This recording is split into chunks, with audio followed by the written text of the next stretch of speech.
Good evening, everyone, and welcome to Storytime with Raven. Join me as we read scary stories from the dark corners of the internet.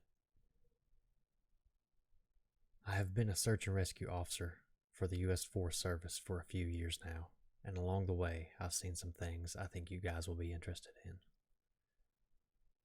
I have a pretty good track record for finding missing people. Most of the time, they just wander off the path or slip down a small cliff, and they can't find their way back. The majority of them have heard the old stay where you are thing, and they don't wander far. But I've had two cases where this didn't happen. Both of them bother me a lot, and I use them as motivation to search even harder on the missing persons cases I get called on. The first was a little boy who was out blackberry picking with his parents. He and his sister were together, and both of them went missing around the same time. Their parents lost sight of them for only a few seconds, and in that time, both kids apparently wandered off. When we came out to search the area, we found the daughter pretty quickly, and when we asked where her brother was, she told us he'd been taken away by the bear man. She said he gave her berries and told her to stay quiet, and that he wanted to play with her brother for a little while. The last she saw of her brother, he was riding on the shoulders of the bear man and seemed calm. Of course, our first thought was abduction, but we never found a trace of another human being in that area. The little girl was also insistent this wasn't a normal man. He was covered in hair and tall, like a bear, and that he had a weird face. We searched the area for weeks. It was one of the longest calls I've ever been on, but we never found a single trace of that kid. The other case was a young woman who was out hiking with her mom and grandfather. According to the mother, her daughter had climbed up a tree to get a better view of the forest, and she never came back down. They waited at the base of the tree for hours, calling her name, before they called for help. Again, we searched everywhere, and we never found a trace of her. I have no idea where she could have possibly gone, because neither her mother nor her grandfather ever saw her come down. There have also been a few times I've been out on my own, searching with a canine, and they've tried to lead me straight up cliffs. Not hills, not even rock faces. Straight up, sheer cliffs with no possible handholds. It's always baffling, and in those cases, we usually find the person on the other side of the cliff or miles away from where the canine had led us. I'm sure there's an explanation, but it's sort of strange.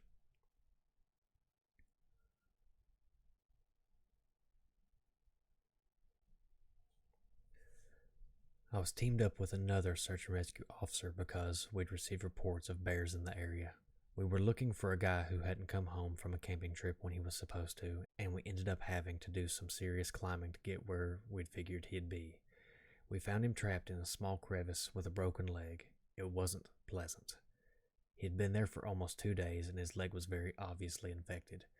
We were able to get him into a chopper, and I heard from one of the other EMTs that the guy was absolutely inconsolable. He had been talking about he had been doing fine, and when he had gotten to a top, a man had been there. He said the guy had no climbing equipment and was wearing a parka and ski pants. He walked up to the guy, and when the guy turned around, he said he had no face. It was just blank. He freaked out and ended up trying to get off the mountain too fast, which is why he had fallen. He said he could hear the guy all night climbing down the mountain and letting out these horrible, muffled screams. The story bothered the hell out of me. I'm glad I wasn't there to hear it. The last story I'll tell, and it's probably the weirdest story I have. Now, I don't know if this is true in every search and rescue unit, but in mine, it's sort of an unspoken, regular thing we run into. You can try asking about it with other search and rescue officers, but even if they know what you're talking about, they probably won't say anything about it. We've been told not to talk about it to our superiors, and at this point, we've gotten so used to it, it doesn't even seem that weird anymore. On just about every case, we're really far into the wilderness. I'm talking 30 to 40 miles. At some point, we'll find a staircase in the middle of the woods. It's almost like if you took the staircase in your house, cut them out, and put them in the forest. I asked about it the first time I saw some, and the officer just told me not to worry about it, that it was normal. Everyone I asked said the same thing. I wanted to go check them out, but I was told that I should never go near any of them. I just sort of ignore them now when I run into them because it happens so frequently. I have a lot more stories, or if anyone has any theories about the stairs, or if you've seen them too, let me know. Thank you, everybody, for joining me, Raven, for story time. If you like the video, be sure to like and subscribe.